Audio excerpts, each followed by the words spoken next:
അമ്മമാരെ കൊണ്ട് വൃദ്ധസദനത്തിൽ കളയുന്ന ഒരു തരം ചീപ്പ് പരിപാടിയാണെന്നാണ് എനിക്ക് പറയാനുള്ളത്. ഞാൻ ഈ ഇടയ്ക്കൊരു വൃദ്ധസദനത്തിൽ പോകാനിടയുണ്ടായി. അവിടെ ഒരു അമ്മയുടെ കഥ കേട്ടപ്പോൾ എനിക്ക് തന്നെ സങ്കടവും അതിലപ്പുറത്ത് ദേഷ്യവും വന്നു. അപ്പോൾ ഇതിനെക്കുറിച്ച് സംസാരിക്കണമെന്ന് എനിക്ക് തോന്നി. ആറ്റുനോറ്റ് വളർത്തിയ ഒരേ ഒരു മകൻ എല്ലാ സൗഭാഗ്യങ്ങളും സന്തോഷങ്ങളും കൊടുത്തു വളർത്തിയതാണ്, ഒരു കുറവ് അറിയിക്കാതെ.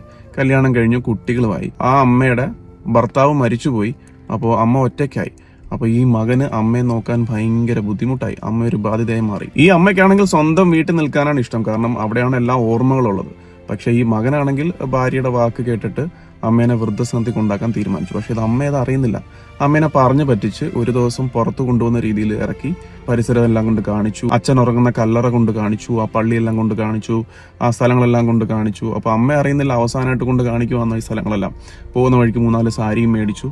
എന്നിട്ട് കുറച്ചൊന്ന് ഇരുട്ടാറായപ്പോഴത്തേക്കും കൊണ്ട് വൃദ്ധസദനത്തിൽ ആക്കിയിട്ട് പറഞ്ഞു, ഇനി ഇവിടെ കിടന്നാൽ മതി എന്നുള്ളത്. ആ അമ്മ കരഞ്ഞു പറഞ്ഞു, മോനെ എന്നെ ഇവിടെ ആക്കിയിട്ട് പോകില്ല എന്ന് പറഞ്ഞു. പക്ഷെ ആ മോന്റെ വൈഫ് പറഞ്ഞത്, നിങ്ങൾ മരിക്കുന്നവരെ ഇനി ഇവിടെ ആയിരിക്കും, നിങ്ങളെ തേടി ഇനി ആരും വരുത്തവില്ല, ആരെങ്കിലും വന്നാൽ തന്നെ ആ ബാധ്യത മൊത്തവും അവർക്കാന്നുള്ളത്.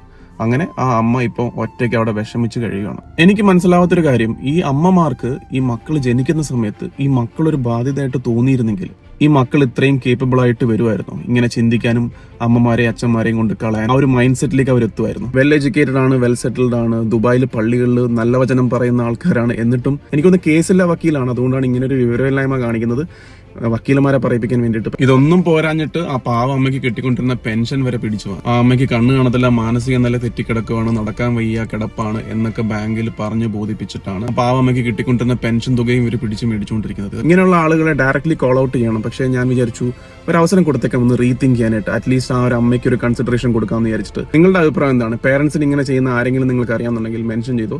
നമുക്ക് ജസ്റ്റ് ഒരു ചേഞ്ച് കൊണ്ടുവരാൻ പറ്റുമെന്ന് നോക്കാം.